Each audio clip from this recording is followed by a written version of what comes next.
نحمده ونصلي على رسوله الكريم اما بعد فاعوذ باللہ من الشیطان الرجیم بسم اللہ الرحمن الرحیم الحمد للہ تحریک اصلاح اعمال کے زیر اہتمام 10 روزہ سید الشہداء کانفرنس کا آج چھٹا دن ہے، چھٹی نشست ہے۔ جیسا کہ آپ تمام احباب اس بات سے بخوبی جانتے ہیں کہ آن لائن ہماری کانفرنس چل رہی ہے۔ اس کا یہی ہوتا ہے کہ پہلے قرأت کلام پاک،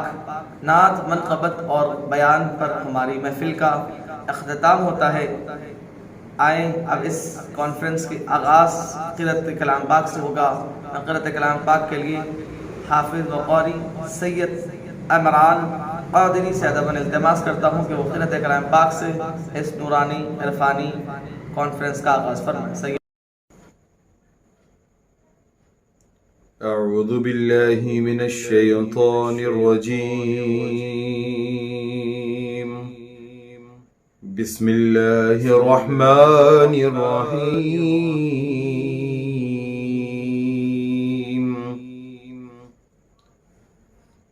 آمن الرسول بما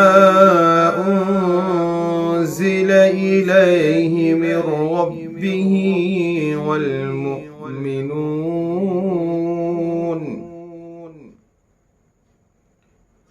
كل آمن بالله وملائكته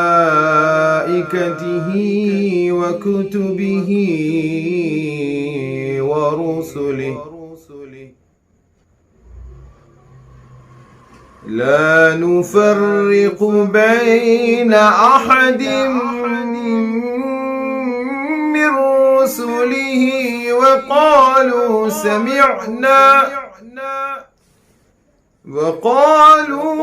سمعنا وأطعنا غفرانك ربنا وإليك المصير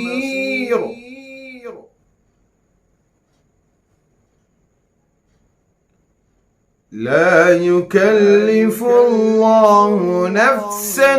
إلا وسعها لها ما كسبت وعليها ما اكتسبت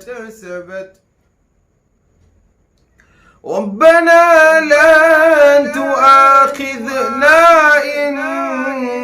نسينا أو أخطأنا ربنا ولا تحمل علينا إصرا كما حملته على الذين من قبلنا ربنا ولا تحملنا ما لا طاقة لنا به واعف عنا واغفر لنا وارحمنا أنت مولانا فانصرنا على القوم الكافرين۔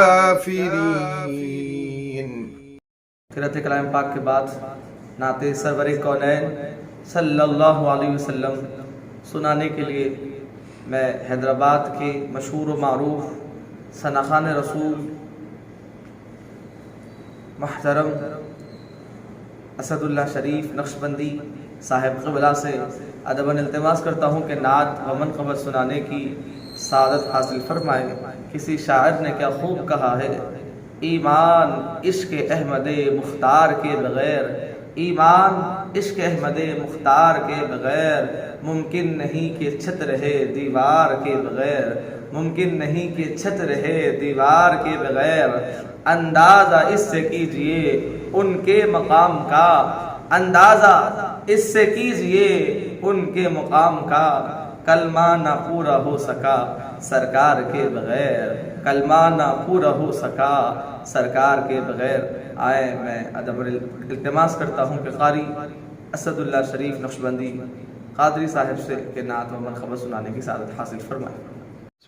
السلام علیکم ورحمۃ اللہ وبرکاتہ. گر پڑوں گا چوکھٹ پو دھوڑ کو جھپٹ کو میں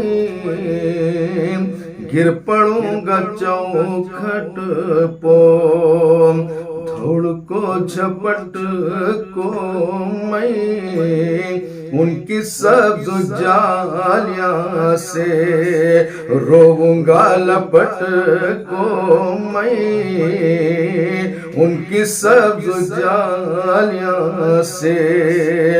رووں گا لپٹ کو میں گر پڑوں گا چوکھٹ پو جرہ حکم آنئی چھے منج طیبانے کا جرہ حکم آنئی چھے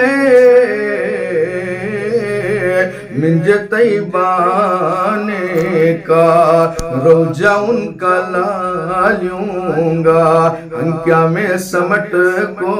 میں روجہ ان کا لالیوں گا انکیا میں سمٹ کو میں گر پڑوں گا چوکھٹ پو گڑ گئے زمین میں سب شرک بولنے والے گڑ گئے زمین میں سب شرک بولنے والے کہاں سے کہاں جا پہنچا ان کا نام رٹ کو میں کہاں سے کہاں جا پہنچا ان کا نام رٹ کو میں گر پڑوں گا چوکھٹ پو عشق ہے محمد کا سب عبادتوں کی جڑ عشق ہے محمد کا سب عبادتوں کی جڑ راستے کو اب آیوں راستے سے ہٹ کو میں راستے کو اب آیوں راستے سے ہٹ کو میں گر پڑوں گا چوکھٹ پو یا کہو مجھے بے خود یا کہو مجھے بے ہوش یا کہو مجھے بے خود یا کہو مجھے بے ہوش دامن ان کا گھچ پکڑیوں سارا ہوش سٹ کو میں دامن ان کا گھچ پکڑیوں سارا ہوش سٹ کو میں گر پڑوں گا چوکھٹ دو عالم میں ہے جلوہ گر غوث اعظم دو عالم میں ہے جلوہ گر غوث اعظم ادھر غوث اعظم ادھر غوث اعظم ادھر غوث اعظم ادھر غوث اعظم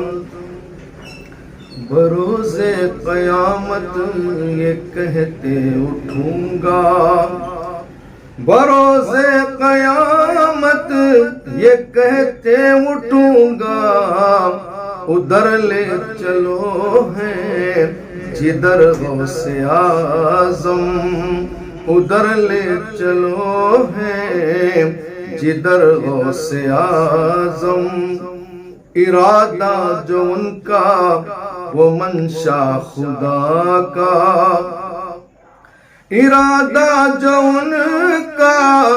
وہ منشا خدا کا خدا بھی ادھر ہے جدھر غوث اعظم خدا بھی ادھر ہے جدھر غوث اعظم نہ نکلے گی ہرگز میری جان تن سے نہ نکلے گی ہرگز میری جان تن سے، نہ آئیں گے جب تک نظر غوث اعظم، نہ آئیں گے جب تک نظر غوث اعظم۔ درخت حقیقت نبی مصطفیٰ ہے، درخت حقیقت نبی مصطفیٰ ہے، علی شاخ ہے اور ثمر غوث اعظم، علی شاخ ہے اور ثمر غوث اعظم، ادھر غوث اعظم ادھر غوث اعظم۔ اب میں قرأت نعت منقبت کے بعد دعوت خطاب دینے جا رہا ہوں مناظر اہل سنت حضرت علامہ مولانا مفتی محمد حنیف قادری نقشبندی صاحب قبلہ، بانی و محتمم مدرسہ بہجت الانوار حنفیہ سے ادباً التماس کرتا ہوں کہ حضرت والا اپنے خطاب سے ہم سب کو سرفراز فرمائیں۔ الحمدللہ رب العالمین والصلاة والسلام علی سید الانبیاء والمرسلین وعلی آلہ واصحابہ اجمعین۔ اعوذ باللہ من الشیطان الرجیم، بسم اللہ الرحمن الرحیم۔ انما یرید اللہ لیذہب عنکم الرجس اہل البیت ویطہرکم تطہیرا، صدق اللہ العظیم۔ وقال اللہ تعالی فی شأن حبیبہ ان اللہ وملائکتہ یصلون علی النبی یا ایہا الذین آمنوا صلوا علیہ وسلموا تسلیما، اللہم صلی علی سیدنا شفیعنا حبیبنا مولانا محمد وعلی آلہ وصحبہ افضل صلواتک وعدد معلوماتک وبارک وسلم۔ محترم حاضرین، معزز ناظرین، السلام علیکم ورحمۃ اللہ وبرکاتہ۔ اللہ تبارک و تعالیٰ نے اہل اسلام کو ان کی اپنی روزمرہ زندگی میں عظمت اور برکت والے مہینے اور دن عطا فرمائے۔ اسلامی سال کے اعتبار سے ماہ محرم سال کا پہلا مہینہ ہے، جس کا پورا نام محرم الحرام ہے۔ اس کو حرام اس لیے کہتے ہیں کہ یہ عظمت اور حرمت والا مہینہ ہے۔ حرمت جیسے کہ کعبۃ اللہ کو مسجد حرام کہتے ہیں، کعبۃ اللہ اور اس کے حدود میں جس مسجد کا تعین کیا گیا ہے وہ مسجد حرام کہلاتی ہے۔ مطلب اس کا یہ ہوا کہ وہ حرمت والی مسجد ہے۔ اور اسی طرح محرم الحرام بھی حرمت اور عظمت والے مہینے کو کہتے ہیں۔ اس مہینے کی عظمتیں اس وجہ سے ہے کہ اللہ تبارک و تعالیٰ نے اس مبارک مہینے میں انبیاء کرام علیہم السلام کو بہت ساری نعمتیں عطا فرمائیں۔ حضرت آدم علیہ السلام کی نسبتیں، حضرت آدم علیہ السلام کی نعمتیں جو اللہ تعالیٰ نے آپ کو عطا فرمائی وہ اسی مبارک مہینے کی 10ویں تاریخ یوم عاشورہ کو ہے۔ اسی طرح حضرت نوح علیہ السلام کی نسبتیں لی جائے اور آپ کو دی گئی نعمتوں کا تذکرہ ہو، حضرت ابراہیم علیہ السلام ہو یا پھر حضرت اسماعیل علیہ السلام ہو، جتنے انبیاء کرام ہیں ان میں اکثر و بیشتر انبیاء کرام کو ماہ محرم کی 10ویں تاریخ یوم عاشورہ کو فضیلتیں اور بڑی بڑی نعمتیں عطا کی گئی ہیں۔ حضور پیرانی پیر سیدنا غوث اعظم دستگیر رضی اللہ تعالیٰ عنہ یہ ارشاد فرماتے ہیں کہ ماہ محرم کی 10ویں تاریخ یوم عاشورہ کو کئی ایک نسبتیں حاصل ہوئی، انبیاء کرام کی فضیلتوں اور نعمتوں والی نسبتیں حاصل ہوئی۔ اور اس مبارک دن کو جب حضرت سیدنا امام علی مقام سید الشہداء امام حسین رضی اللہ تعالی عنہ کی شہادت کی نسبت حاصل ہوئی تو یوم عاشورہ کی فضیلت اتنی دو چند ہو گئی، اتنی بڑھ گئی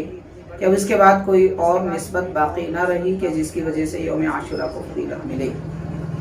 حاضرین، حضرت سیدنا امام علی مقام سید الشہداء امام حسین رضی اللہ تعالی عنہ آپ کی شہادت کا المناک واقعہ شروع سے کریں۔ آپ کی شہادت کا المناک واقعہ حضرت سید الشہداء امام حسین رضی اللہ تعالیٰ عنہ کی شہادت کا المناک و دردناک واقعہ یوم عاشوراء کو پیش آیا۔ یزید اور اس کے ساتھیوں نے ظالمانہ سفاکانہ طور پر حضرت امام علی مقام سیدنا امام حسین رضی اللہ تعالیٰ عنہ اور آپ کے اہل خانہ اور آپ کے خانوادے کو شہید کیا اور انہیں ہر طرح کی اذیتیں اور تکلیفیں پہنچائیں۔ اسی لیے زمانہ اس وقت سے لے کر آج تک اور قیامت تک یزید کو ایک سب سے بڑے ظالم کی حیثیت سے، سب سے بڑے بد کردار کی حیثیت سے، سب سے بڑے سفاک کی حیثیت سے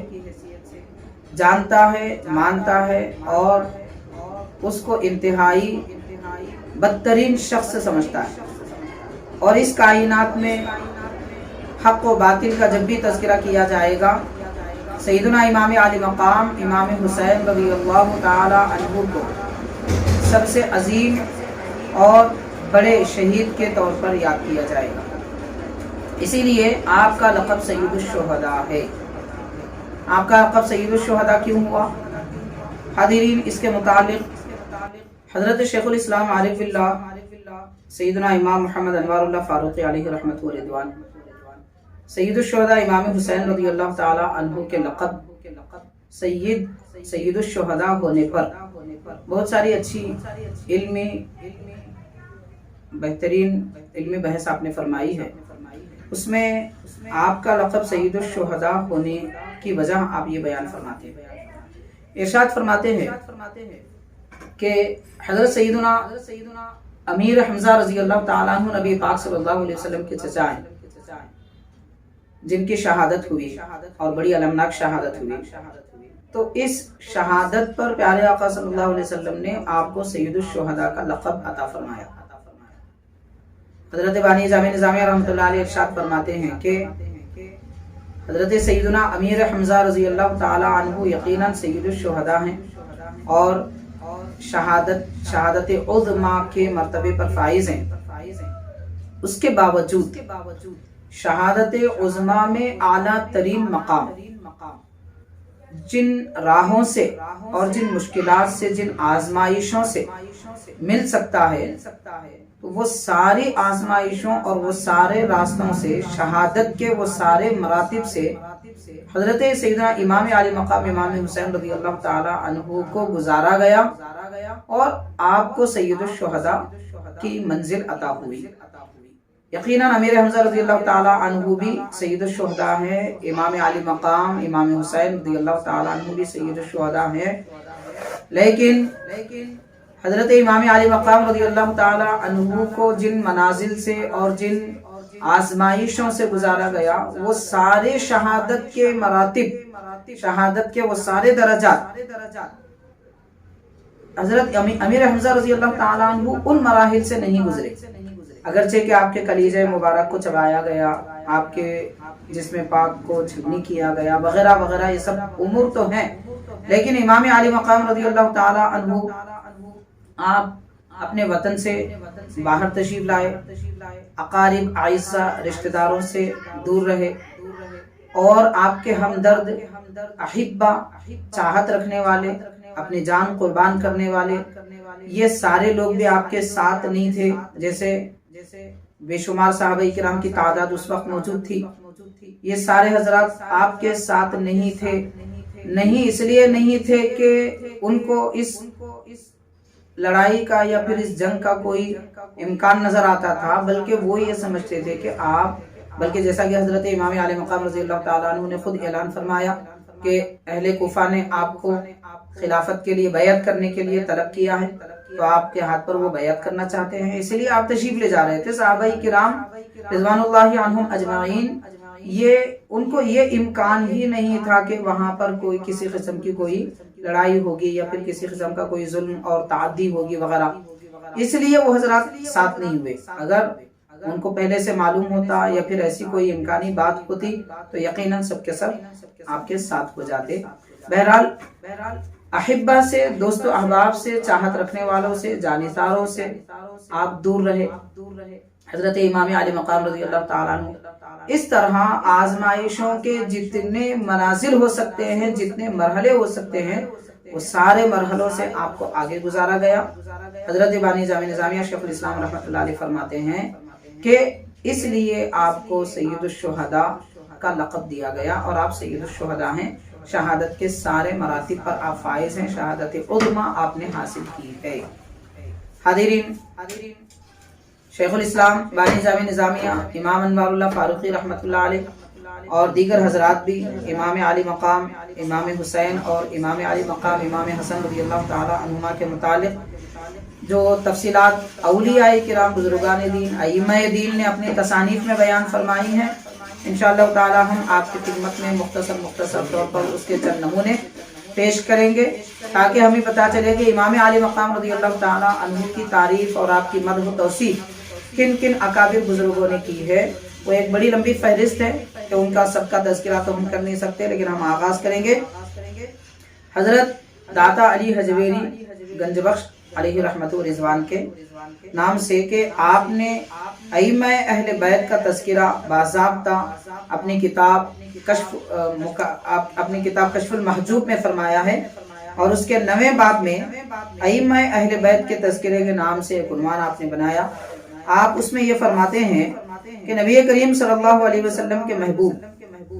حضرت علی رضی اللہ تعالی عنہ کے دل کے پھول، سیدہ فاطمہ زہرا رضی اللہ تعالی عنہ کی آنکھوں کی ٹھنڈک، حضرت امام حسن بن علی رضی اللہ تعالی عنہم ہیں۔ آپ کو علم طریقت پر بھرپور دسترست حاصل تھی،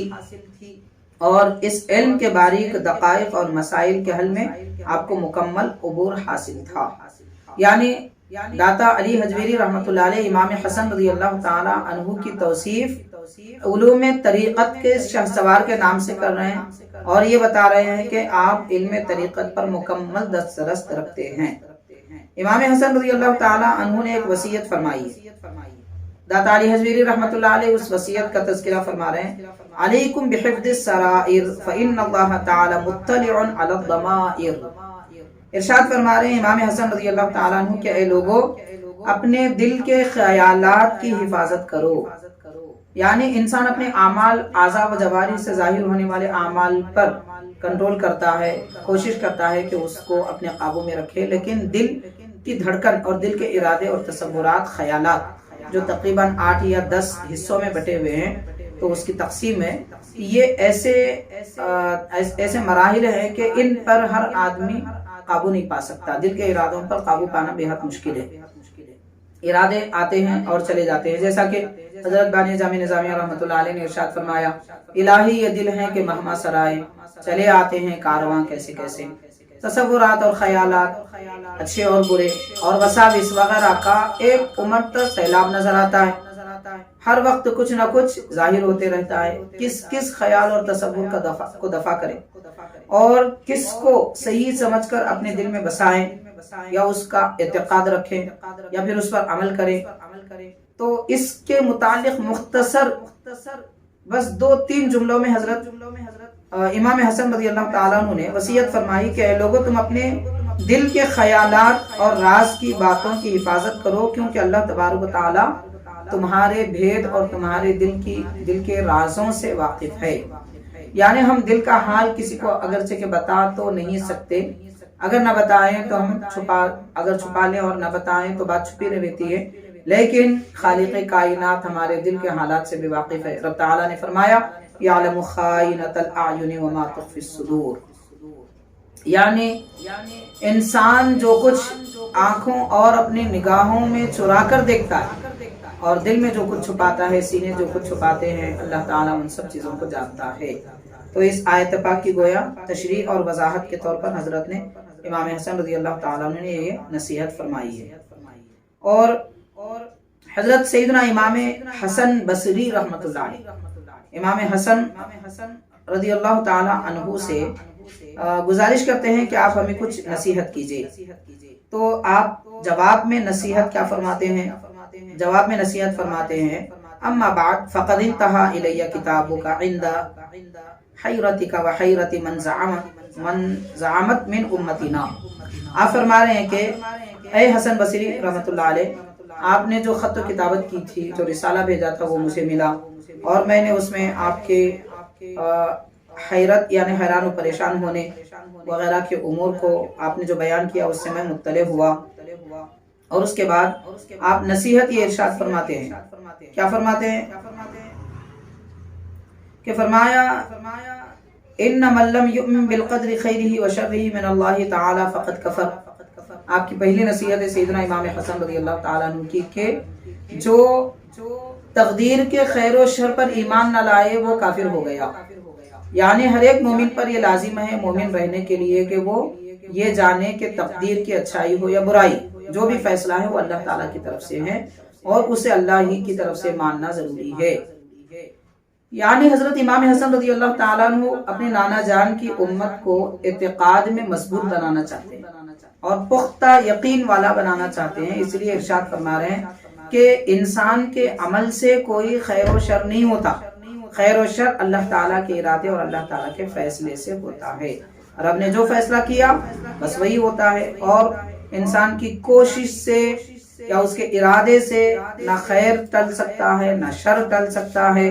البتہ احادیث پاک میں جیسا کہ بیان کیا گیا ہے، اگر تقدیر کو کوئی چیز پلٹ سکتی ہے تو وہ دعا ہے، تو دعا کے ذریعے تقدیر پلٹائی جا سکتی ہے۔ اسی طرح خیرات، صدقات، کوئی نیک عمل، عبادت، نماز وغیرہ کے ذریعے بھی تقدیر بدل جاتی ہے۔ اللہ تعالیٰ نے خود یہ فیصلہ فرمایا ہے۔ تو بہرحال تقدیر کے خیر و شر پر ایمان رکھنا ضروری ہے۔ اور اس کے بعد حضرت نے یہ بھی ارشاد فرمایا ان اللہ لا یطاع باکراہ ولا یعصی بغلبۃ ولا یمہل العباد فی ملکہ، کہ ارشاد فرما رہے ہیں اللہ تبارک و تعالیٰ کی اطاعت زبردستی نہیں کی جاتی، یعنی کسی آدمی پر زبردستی نہیں کیا جائے گا کہ تو مومن ہو جا، مسلمان ہو جا، تجھ پر لازم ہے، یا پھر اگر کوئی ایمان نہ لائے تو اس سے لڑائی کرنے یا پھر اسے مار دینے کی تعلیم اسلام نہیں دیتا۔ لا اکراہ فی الدین، قرآن مجید تو یہ کہتا ہے، اسلام تو یہ کہتا ہے۔ البتہ اگر کسی قوم کی وجہ سے دین اسلام پر آج آنے کا اندیشہ ہو یا مسلمانوں کے لیے نقصان کا اندیشہ ہو تو پھر ان سے مدبھیڑ کرنے کی شریعت ہمیں اجازت دیتی ہے۔ تو آپ یہ فرما رہے ہیں کہ اطاعت میں زبردستی نہیں کی جائے گی، یعنی ہر آدمی کو اپنی محبت کے ساتھ، رضامندی کے ساتھ اللہ کی اطاعت کرنا ہے، زبردستی کے ساتھ اطاعت قابل قبول نہیں ہے۔ آپ یہ بتانا چاہتے ہیں، حضرت یہ تعلیم دینا چاہتے ہیں امام حسن رضی اللہ تعالی عنہ کہ تم اپنے دلوں کو اللہ تبارک و تعالیٰ کے اطاعت گزار بنا دو اور اس کے فیصلے پر راضی رہنے والے بنو۔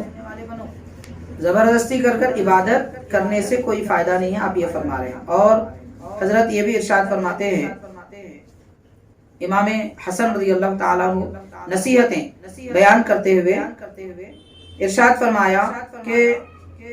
اللہ تعالیٰ نے جس کام کو کرنے کا حکم دیا ہے آپ لوگ اسے بجا لائیں، اور اللہ تعالیٰ نے جس کام سے منع فرمایا ہے اس سے اجتناب کریں،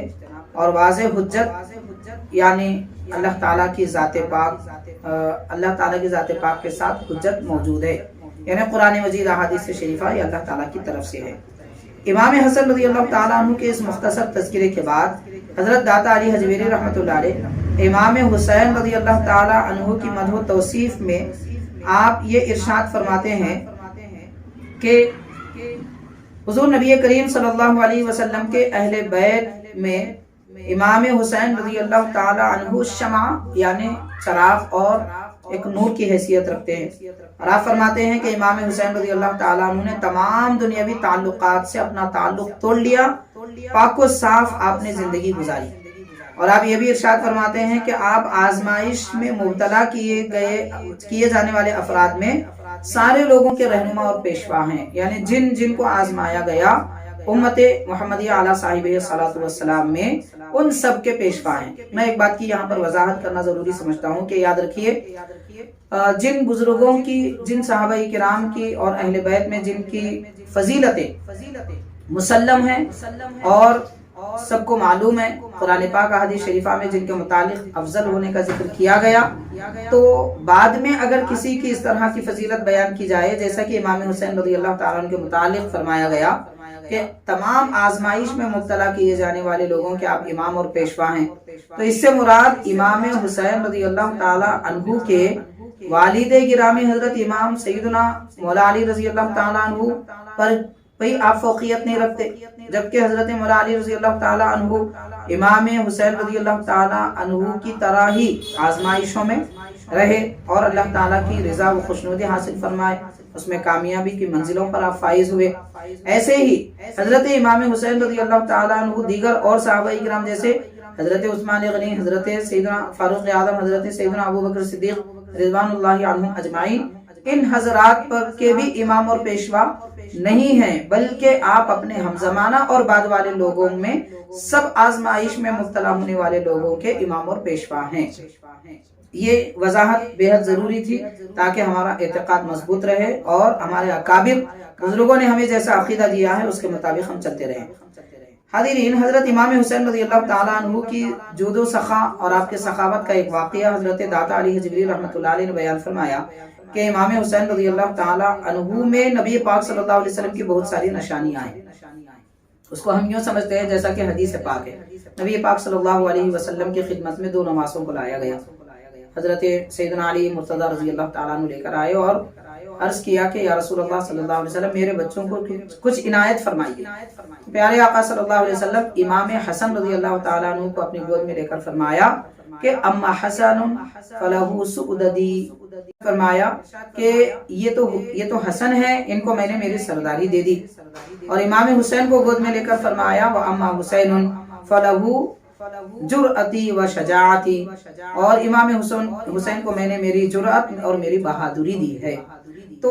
نبی پاک صلی اللہ علیہ وسلم کے اوصاف جمیلہ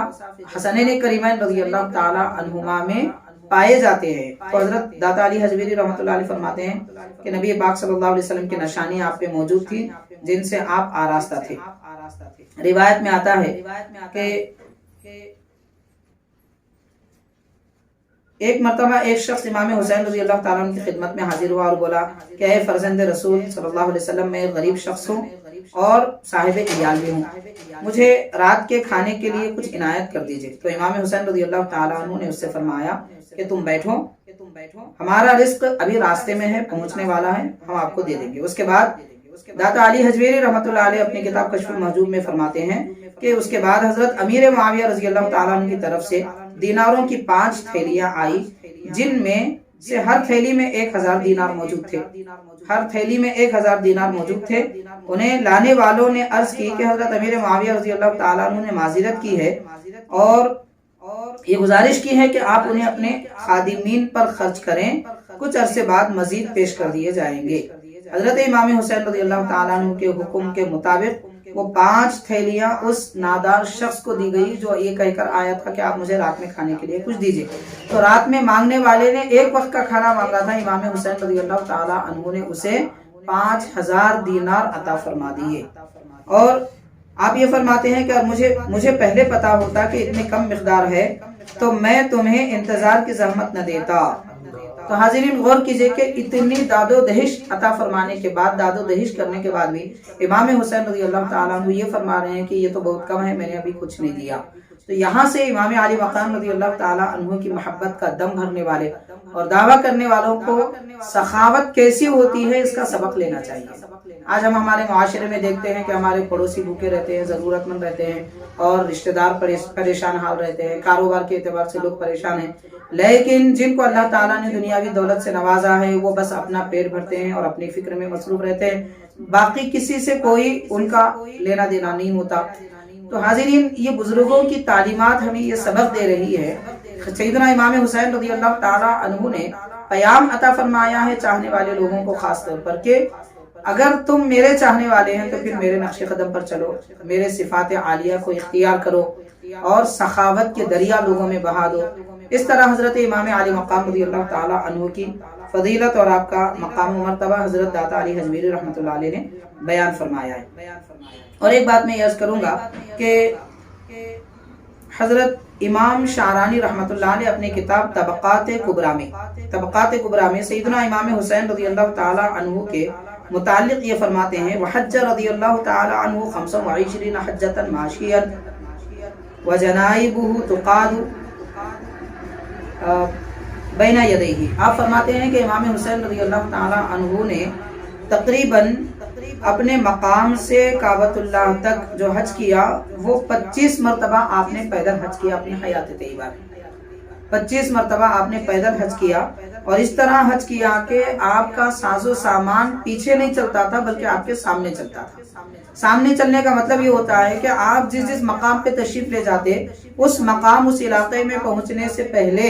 وہاں آپ کے سواریاں اپنے ساز و سامان کے ساتھ غلے کے ساتھ موجود ہوتی اور وہاں جو غربا ہوتے ان میں غلہ تقسیم کر دیا جاتا، پھر آپ آگے بڑھتے. یعنی داد و دہش کے عطاؤں کی داد و دہش کے سیلاب بہاتے ہوئے اور ندیاں بہاتے ہوئے آپ حج بیت اللہ کیا کرتے تھے. یہ آپ کا آپ کی خاص علامت ہے. اور یہ فرمایا حضرت طبقات کبریٰ میں امام شعرانی رحمۃ اللہ علیہ نے کہ ماہ محرم الحرام میں یوم عاشوراء جمعہ کے دن حضرت امام حسین رضی اللہ تعالیٰ عنہ کی شہادت واقع ہوئی اور اس وقت آپ کی عمر شریف 56 سال تھی. اور فرماتے ہیں امام شعرانی رحمۃ اللہ علیہ کے وقال اہل السیر ان اللہ عز وجل قتل بسبب یحیی بن زکریا 95,000 وذلك دیت کل نبی ویروى ان اللہ تعالی اوحى الى رسول اللہ صلی اللہ علیہ وسلم انی قتلت بیحیی بن زکریا 65,000 ولأقتلن بالحسین ابن ابنتک قدر ذالک مرتین. یعنی نبی پاک صلی اللہ علیہ وسلم سے اللہ تبارک و تعالیٰ نے ارشاد فرمایا کہ جب لوگوں نے نبی حضرت یحییٰ علیہ السلام کو شہید کیا تو اللہ تبارک و تعالیٰ نے 95,000 لوگوں کو آپ کے بدلے میں دیت کے طور پر بدلے کے طور پر اللہ تعالیٰ نے قتل کر دیا. مطلب ایسا ماحول بنایا کہ آپ کی شہادت میں قتل ہونے، آپ کی شہادت میں شامل ہونے والے، حضرت یحییٰ علیہ السلام کی شہادت میں شامل ہونے والے یا پھر آپ کی شہادت سے راضی رہنے والے لوگوں کو اللہ تبارک و تعالیٰ نے دوسرے اور لوگوں کے ذریعے 95,000 کو شہید کرایا. رب تعالیٰ نے نبی پاک صلی اللہ علیہ وسلم سے یہ ارشاد فرمایا کہ اے نبی صلی اللہ علیہ وسلم، آپ کی شہزادی کے شہزادے امام حسین رضی اللہ تعالیٰ عنہ کی شہادت کے بدلے میں اسی مقدار میں یعنی 95,000 اسی مقدار میں 2 مرتبہ میں لوگوں کو قتل کروں گا. یعنی امام حسین رضی اللہ تعالیٰ عنہ کی شہادت کا صدمہ اور اس کا رنج و غم اتنا گہرا ہے کہ حاضرین ساری امت پر اس کا غم چھایا ہوا ہے اور اللہ تبارک و تعالیٰ اس شہادت کے بدلے میں اور اس ظالمانہ قتل کے بدلے میں 2 مرتبہ لوگوں کو 95,000 لوگوں کو قتل کیا ہے. اللہ تبارک و تعالیٰ نے اس کا بدلہ لیا ہے. تو حاضرین کرام، حضرت سیدنا امام علی مقام رضی اللہ تعالیٰ عنہ کے متعلق داتا علی حجویری رحمۃ اللہ علیہ نے جو کچھ ارشاد فرمایا اس میں سے چند باتیں ہم نے آپ کے گوشے گزار کی. امام شعرانی رحمۃ اللہ علیہ نے کیا فرمایا اس کے متعلق بھی ہم نے چند باتیں آپ کے گوشے گزار کی. اسی طرح حضرت سیدنا امام حسین رضی اللہ تعالی عنہ کے شہادت کے متعلق شیخ الاسلام بانی جامع نظامیہ امام انوار اللہ فاروقی رحمۃ اللہ علیہ نے کیا ارشاد فرمایا اس کے متعلق بھی ہم نے مختصر طور پر عرض کیا. حضرت کی عبارت میں آپ کو پڑھ کے سناتا ہوں، آپ سماعت کیجئے. حضرت فرماتے ہیں شیخ الاسلام رحمۃ اللہ علیہ، اس موقع پر محبان اہل بیت کی عجیب حالت ہے. جب شہادت کے واقعے پر ان کی نظر پڑتی ہے تو یہ محسوس ہونے لگتا ہے کہ ان حضرات کی ایک ایک ساتھ جو بے کسی اور بے بسی کی حالت میں ان پر گزری ہے، اگر عمر بھر اس پر غم کیا جائے تو تھوڑا ہے، اور جب نظر شہادت کے واقعے سے آگے بڑھتی ہے یعنی امام علی مقام کی شہادت کے واقعے تک اگر نظر ڈالی جائے تو اس میں غم نظر آتا ہے. اور آپ فرما رہے ہیں شیخ الاسلام کے واقعہ شہادت سے آگے اگر نظر بڑھتی ہے تو امام حسین رضی اللہ تعالیٰ عنہ کے مدارج پر جب نظر پڑتی ہے تو کیسے مدارج ہیں؟ فرماتے ہیں لا عین رأت ولا اذن سمعت ولا خطر علی قلب بشر کے مصداق ہیں. یعنی ایسی نعمتیں اللہ نے امام علی مقام اور شہداء کربلا کو عطا فرمائی ہیں ان کے شہادت کے عالی مقام اور مدارج کی بنیاد پر کہ نہ آنکھوں نے کبھی دیکھا ہو، نہ کانوں نے کبھی سنا ہو، اور نہ ہی کسی انسان کے دل میں اس قسم کی کبھی کوئی بات آئی ہو. یہ حضرت شیخ الاسلام بانی جامع نظامیہ رحمۃ اللہ علیہ ارشاد فرما رہے ہیں. اور بزرگان دین اولیاء کبار نے حضرت امام عالی مقام رضی اللہ تعالی عنہ سے کیسی عقیدت اور محبت رکھی اور آپ کے ساتھ ان کے کیا تعلقات تھے، اس کے متعلق ایک بات اور بھی میں عرض کروں گا۔ شیخ الاسلام بانی جامع نظامیہ امام انوار اللہ فاروقی رحمۃ اللہ علیہ کے والد گرامی حضرت ابو محمد شجاع الدین رحمۃ اللہ علیہ ہیں، جو وہ اپنے نانا حضرت شیخ العربی والعجم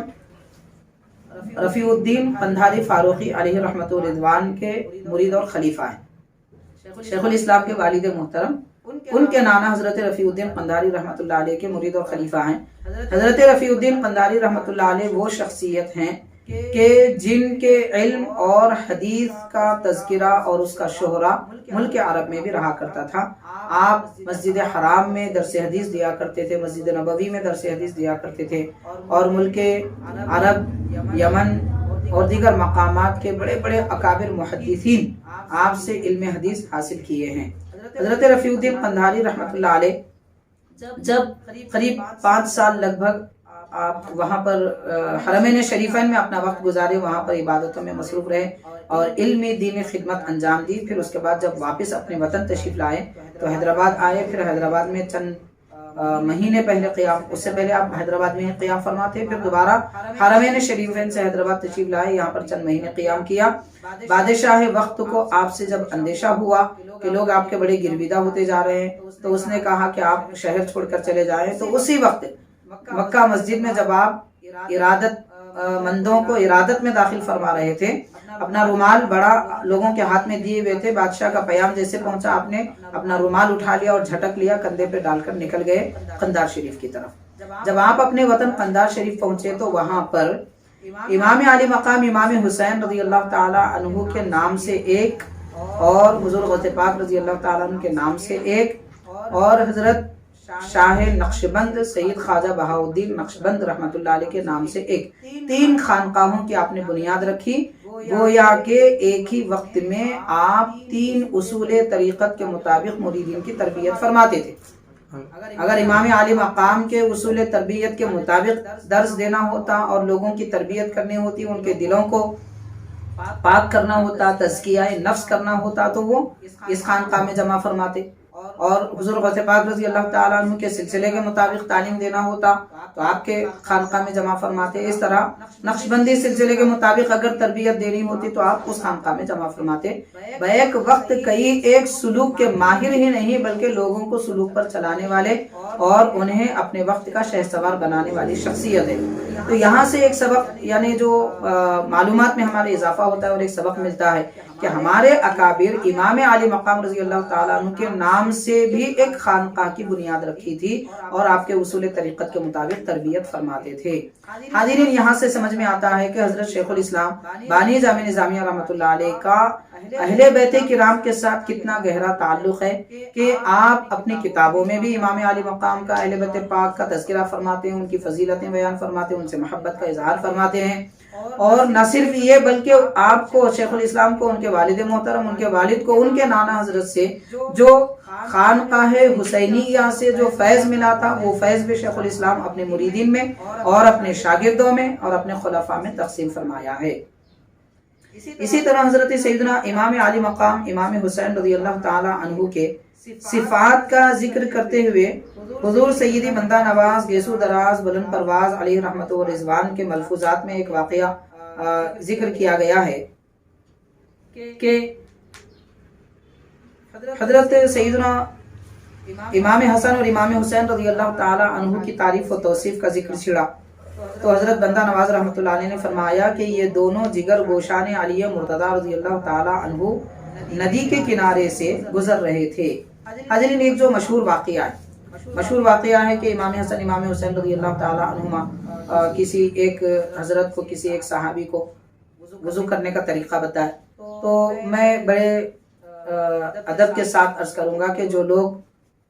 تقریر کے طریقے سے، خطیبانہ انداز سے، لچھے دار گفتگو کر کے معاملات کو، الفاظ کو بگاڑ کر، واقعے کو بگاڑ کر بیان کرتے ہیں، ایسا نہیں کرنا چاہیے۔ جواب دہی کا معاملہ ہے قیامت کے دن ہم سے پوچھا جائے گا کہ آپ نے کیا کہا، کس بنیاد پر کہا، کہاں سے پڑھ کر کہا، جو جملے استعمال کیے ہیں اس میں کوئی بے ادبی کا پہلو تو نہیں آیا، الفاظ اگر بے ادبی کے نہیں ہیں یا حقیقت کے خلاف اگر نہیں ہے تو کہیں انداز تو ویسا نہیں ہے وغیرہ. یہ ساری ذمہ داریاں ہیں. ایک بڑا نازک مرحلہ ہے لوگوں کو واعظ و نصیحت کرنے کا، بڑا نازک مرحلہ ہے. اس میں مکمل تربیت حاصل کر کے ہی اس میدان میں قدم رکھنا چاہیے. بہرحال واقعے کو لوگ بڑے انداز میں مختلف طریقے سے بگاڑ کر کہتے ہیں. میں حضرت بندہ نواز رحمۃ اللہ علیہ نے جو اس واقعے کو بیان فرمایا اس کو بیان کر رہا ہوں. فرماتے ہیں کہ ایک بڑی عمر والے آدمی کو ان دو حضرات نے ندی کے کنارے سے گزر رہے تھے. ان دو حضرات نے دیکھا کہ وہ ناواقف طریقے سے وضو کر رہے تھے. غور کیجئے کتنے ادب کے انداز میں کلمات میں کہہ رہے ہیں کہ اصل بات آپ یہ سمجھ لیجئے کہ وہ یعنی جن کو ان حضرات نے دیکھا تھا، یہ بات پکی اور مسلم نہیں ہے کہ وہ کوئی صحابی رسول ہی تھے، کیونکہ نبی پاک صلی اللہ علیہ وسلم کی صحبت میں جو حضرات رہے اور ان کو وضو کرنا نہ آتا ہو، یہ بات تو کسی انسان کی عقل میں آنے والی نہیں ہے، کیونکہ صحابہ کرام نے ہی دیکھ کر تو وضو کا طریقہ سکھایا ہے. حدیث شریفہ میں ہم کو وضو کا نبی پاک صلی اللہ علیہ وسلم کے وضو کا طریقہ جو ملا ہے کس طریقے سے ملا ہے؟ یہی صحابہ کرام کے طریقے سے ملا ہے.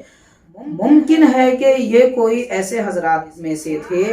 جن کو نبی پاک صلی اللہ علیہ وسلم کی صحبت نہیں ملی تھی، صحابہ کرام سے انہوں نے کوئی طریقہ سیکھا تھا. یہ ایک بات بھی ہو سکتی ہے. یا دوسری بات یہ ہو سکتی ہے کہ وہ ابھی ایمان لائے تھے اور جو فوراً ایمان لاتے ان کو سب باتیں ایک ساتھ، سب مسائل ایک ساتھ سکھائے نہیں جاتے. رفتہ رفتہ تعلیم حضور پاک صلی اللہ علیہ وسلم نے عطا فرمائی ہے. تو ممکن ہے کہ یہ حضرات ان لوگوں میں سے تھے، یا پھر اتنی بڑی عمر کے تھے کہ ان کو جب بتایا گیا تو وہ یاد نہیں رکھ پائے.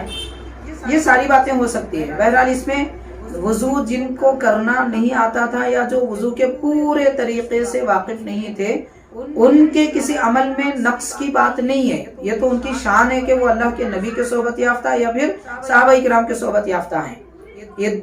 بات ہوئی. اور ایک اہم ترین بات یہ ہے، ہو سکتا ہے کہ یہ حضرت وضو کر رہے ہیں لیکن کوئی مستحب چھوٹا ہوگا یا کوئی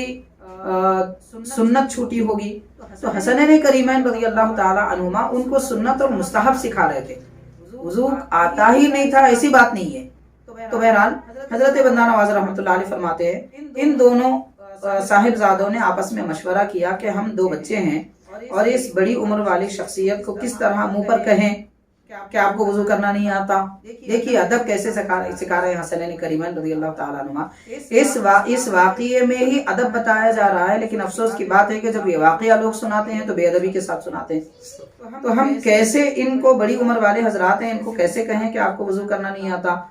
اس کے بعد خود سوچ کر وہ دونوں حضرات اس ضعیف شخصیت کے پاس آئے اور کہا کہ حضرت آپ کو ہم دونوں نے منصف اور حکم بنایا ہے، یعنی آپ فیصلہ کیجئے. ہم نے آپ کو حکم بنایا ہے. ہم دونوں وضو کرتے ہیں اور آپ وضو کرتے ہوئے ہمیں دیکھ کر بتائیں کہ ہم دونوں میں سے کون اچھی طرح وضو کرتا ہے. آپ یہ دیکھ کر بتائیں. تو غور کیجئے کہ کم عمری میں ان بزرگوں کا طریقہ کیا تھا، کس طریقے سے یہ ناواقف لوگوں کو واقفیت کراتے تھے. لیکن انداز ایسا ہوتا تھا کہ اس میں کوئی ڈانٹ ڈپٹ تو ہوتی نہیں تھی. ساتھ میں یہ بھی نہیں کہتے تھے کہ آپ کو یہ کام کرنا نہیں آتا، بلکہ ادب کے پیرائے میں کہتے ہیں کہ ہم وضو کرتے ہیں، آپ دیکھیے کہ ہم صحیح کر رہے ہیں یا نہیں کر رہے ہیں.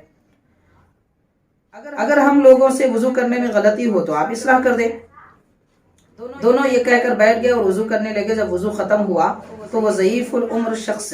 آگے بڑھ کر دوڑتے ہیں اور ان کے قدموں سے لپٹ جاتے ہیں. حسنین کریمین کے قدموں سے لپٹ جاتے ہیں. یہاں سے سبق ملتا ہے کہ نبی پاک صلی اللہ علیہ وسلم کے جانثار صحابہ کرام اہل بیت کرام سے بے حد محبت کرتے. ان بزرگوں کے متعلق آپس میں ایسی بات تھی ویسی بات تھی. یہ سب جھوٹے قصے ہیں. مسلمانوں کو چاہیے کہ ان جھوٹے قصوں کی طرف توجہ نہ کریں. قرآن اور احادیث شریفہ سچے ہیں، سچائی کی تعلیم دیتے ہیں. آپ انہی کی طرف توجہ کیجئے. تو بہرحال یہ بڑی عمر والی شخصیت تھے، ضعیف العمر تھے، مگر ان بچوں کے جو حسنین کریمین رضی اللہ تعالیٰ عنہ کم عمر تھے اس کے باوجود ان کے قدم سے لپٹ جاتے ہیں اور کیا کہتے ہیں، اے فرزندان رسول صلی اللہ علیہ وسلم، آپ دونوں وضو کرنا جانتے ہیں لیکن بات در حقیقت یہ ہے کہ میں وضو کرنے سے واقف نہیں تھا اور آپ نے اس طرح مجھ کو وضو کرنا سکھا دیا۔ تو حاضرین، یہ حضرت سید بندہ نواز گیسو دراز رحمۃ اللہ علیہ نے حسنین کریمین رضی اللہ تعالی عنہما کا یہ واقعہ بیان فرمایا اور آپ کے ملفوظات میں اس کو نقل کیا گیا ہے۔ اس کے علاوہ بھی اور تقریباً 3-4 کچھ بزرگوں کے تصانیف میں، کتابوں میں یہ واقعہ مذکور ہے۔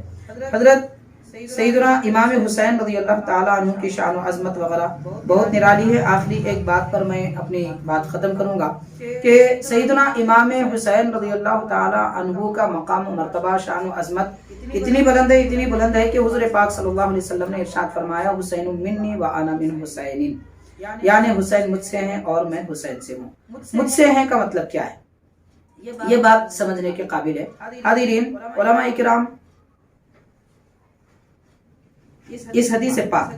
پاک کی تشریح میں جو ارشاد فرمایا ہے، جیسے حضرت مولا علی قاری رحمۃ اللہ علیہ اور صاحب عمدۃ القاری وغیرہ بہت سارے حضرات نے تشریحات میں یہ ارشاد فرمایا ہے کہ حسین منی کا مطلب کیا؟ مطلب یہ نہیں کہ جیسا غلط بیانی سے معاذ اللہ کام نہ لیا جائے اور مفہوم بھی اس کا غلط نہ سمجھا جائے کہ نبی پاک صلی اللہ علیہ وسلم خاتم النبی ہے، سرکار دو عالم صلی اللہ علیہ وسلم کے بعد کوئی نبی نہیں ہے۔ حسین منی کہنے سے کوئی یہ دعویٰ نہیں کرنا چاہیے۔ بعض لوگ اس طرح کے گمراہ فرقے پیدا بھی ہوئے ہیں اور معاذ اللہ، نعوذ باللہ، استغفر اللہ، امام حسین رضی اللہ تعالیٰ عنہ کو نبی پاک صلی اللہ علیہ وسلم کے ہمسر ٹھہراتے ہیں، معاذ اللہ، لا حول ولا قوت الا باللہ۔ بہرحال یہ مراد نہیں ہے، مراد یہ ہے کہ حضرت امام حسین رضی اللہ تعالیٰ عنہ پیارے آقا صلی اللہ علیہ وسلم کے لختے جگر ہیں۔ منی یعنی سرکار دو عالم صلی اللہ علیہ وسلم کے صفات عالیہ امام حسین میں ہے، نبی پاک صلی اللہ علیہ وسلم کا حسن و جمال امام حسین میں ہے، نبی پاک صلی اللہ علیہ وسلم کا جود و نوال امام حسین میں ہے۔ حسین منی حضور فرما رہے ہیں، یعنی یہ فرما رہے ہیں کہ اے لوگوں، تم میرا جلوہ دیکھنا چاہتے ہو تو امام حسین میں دیکھو، اگر میری سخاوت دیکھنا چاہتے ہو تو امام حسین میں دیکھو، میری شجاعت اور بہادری دیکھنا چاہتے ہو تو امام حسین میں دیکھو۔ نبی پاک صلی اللہ علیہ وسلم فرما رہے ہیں کہ میرا علم دیکھنا چاہتے ہو تو امام حسین میں دیکھو۔ آپ اپنے اوصاف کمالیہ کا مظہر امام حسین کو بنایا ہے، حضور یہ ارشاد فرما رہے ہیں۔ تو بہرحال نبی پاک صلی اللہ علیہ وسلم سے یہ بھی عرض کیا گیا کہ حضور آپ اہل بیت کے بچوں میں سب سے زیادہ کس سے محبت فرماتے ہیں؟ تو پیارے آقا صلی اللہ علیہ وسلم نے فرمایا کہ میرے سب سے زیادہ محبوب میرے نواسے امام حسن اور امام حسین ہیں رضی اللہ عنہما۔ حاضرین، ان ساری بات اور یہ ساری بات تحریک اصلاح اعمال کی جانب سے جتنے احباب نے اس ہماری نشست کو دیکھا ہے، اللہ تعالی ہم سب کا دیکھنا، سننا، بولنا اللہ تعالیٰ قبول فرمائے اور ہم کو اخلاص کے ساتھ کام کرنے کی توفیق عنایت فرمائے۔ آمین۔ جزاک اللہ۔ السلام علیکم۔